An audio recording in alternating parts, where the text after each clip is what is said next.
This is PFT News speaking out to and for the people and families in today's society.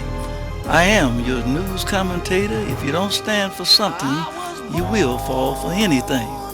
On this episode, we will be taking a look at some of the problems perplexing urban education and its byproduct prevalent among many common media outlets entitled Youth Violence. The difference on this channel, you will always be presented with solutions and not just the problem. And I want to tell you, we've come from a long way. The colored only water faucet to a black president. Hurry, hurry, come on down. Get your brand new Escalade. $20, no credit check, and you don't need a job. Oh, don't do it. Oh, little brother, don't do it. No, now, little sister, chill. Don't get caught up in a hype. On the course, son, you're looking real smooth. I love the way you move in your LeBron James shoes. They say you go. Brother, you've been flim-flam and you've been bamboozled. What kind of nonsense does that make? Don't get caught up in the hype. Let's give him a little bit of new school. Everybody listen up. My people, check your stuff. See a lot of things. A lot of young people in the urban city, when you ask them, what are you going to be when you grow up? Many of them will say, I'm going to be an NBA player, NFL. I'm in the studio, I'm working on a rap album. Because these are the individuals that they see as their heroes. But then when we look at what they see on their way to school, they see deteriorated, dilapidated housing. They see trash. They see garbage and stuff piled up on vacant lots. All of these things are not conducive to a learning environment. What everybody needs to understand is that you can have a beautiful school, a brand new school, but then the surrounding environment plays an impact upon a young person's mind. That young person will ride down a thoroughfare like Gratiot and will throw their french fry paper out in the middle of the street because when they go to the local grocery store that's not owned by anybody that looks like them, or the corner gas station, they see trash on the ground, they see trash outside of the building, and so as a consequence, they think this is the way that they supposed to operate because this becomes the norm. And that's not their fault. It's the fault of the grown-ups. We are the ones that the young people look at.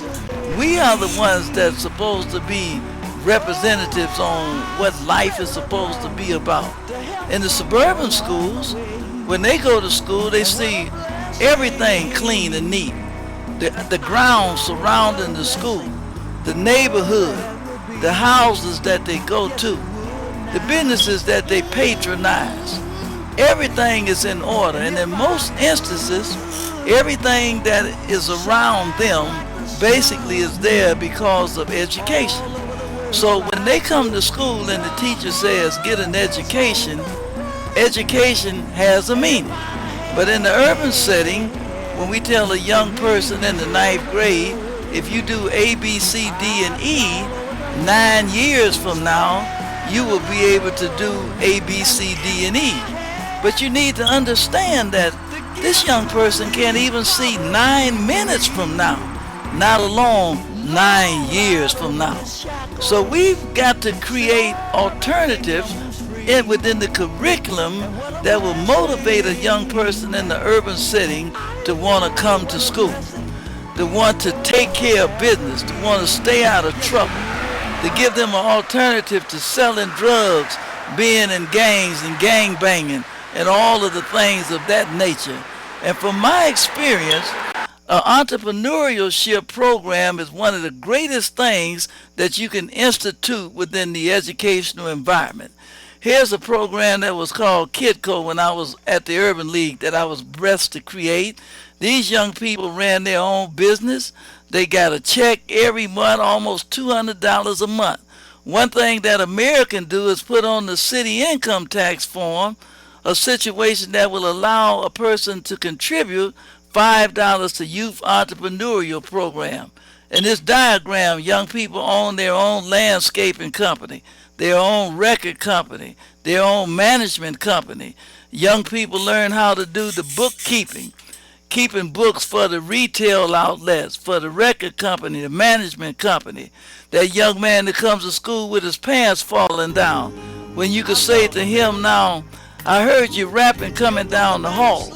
Now, we got a situation where if you keep your grades up and you stay out of trouble, the young people are putting out their own record. They got their own record label. They're producing their own products. They're doing their own publishing. We need to be able to go to Nike and say, well, young people buy a lot of your gym shoes. We'd like to see a shoe store in a school, a high school on the east side and one on the west side, all ran by the young people. The young people getting a check, and I tell you, this will motivate them to want to come to school.